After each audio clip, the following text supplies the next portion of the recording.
Hello বন্ধুরা, সাম্প্রতিক চ্যানেলে তোমাদেরকে আরও একবার সুস্বাগতম জানাচ্ছি। ইন্ডিয়ান প্রিমিয়ার লিগে পাঞ্জাব কিংসের বিপক্ষে বুধবার মাঠে নেমেছিল চেন্নাই সুপার কিংস। আসন্ন এই ম্যাচটি খেলেই দেশের বিমানে চলেছিলেন মোস্তাফিজুর রহমান, অর্থাৎ ভারত থেকে বাংলাদেশে ফিরেছেন তিনি। এর কারণে হতাশায় পুড়ছেন চেন্নাইয়ের প্রধান কোচ স্টিভেন ফ্লেমিং।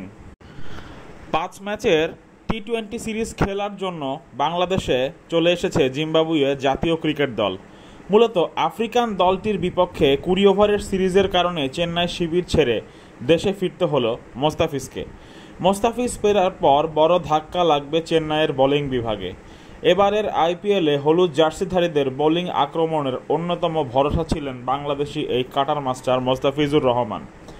এখনও পর্যন্ত খেলা 8 ম্যাচে নিয়েছেন 14 উইকেট।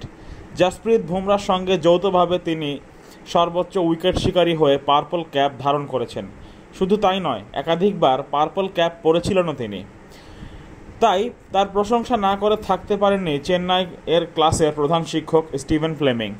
পাঞ্জাবের বিপক্ষের ম্যাচ খেলে সংবাদ সম্মেলনে ফ্লেমিং জানান, এবারে আইপিএলে মোস্তাফিজুর রহমান দুর্দান্ত পারফরম্যান্স করে দেখিয়েছে।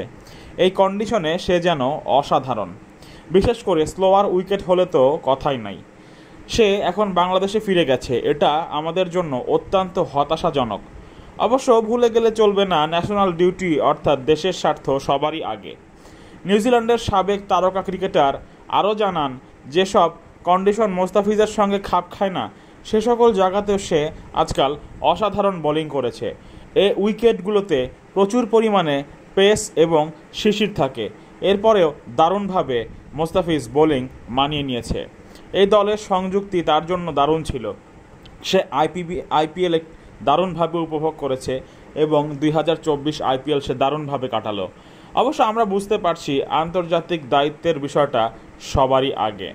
অর্থাৎ ফ্লেমিংয়ের কথায় বোঝাই যাচ্ছে মোস্তাফিজের অনুপস্থিতি চেন্নাই শিবিরে যেন আঘাত হানার সমান। বন্ধুরা, কেমন লাগলো আমাদের আজকের এই ভিডিওটি জানিয়ে দিতে পারো কমেন্ট বক্সে। আর চ্যানেলটি ভালো লাগলে সাবস্ক্রাইব করে আমাদের সাথেই থাকো। ধন্যবাদ।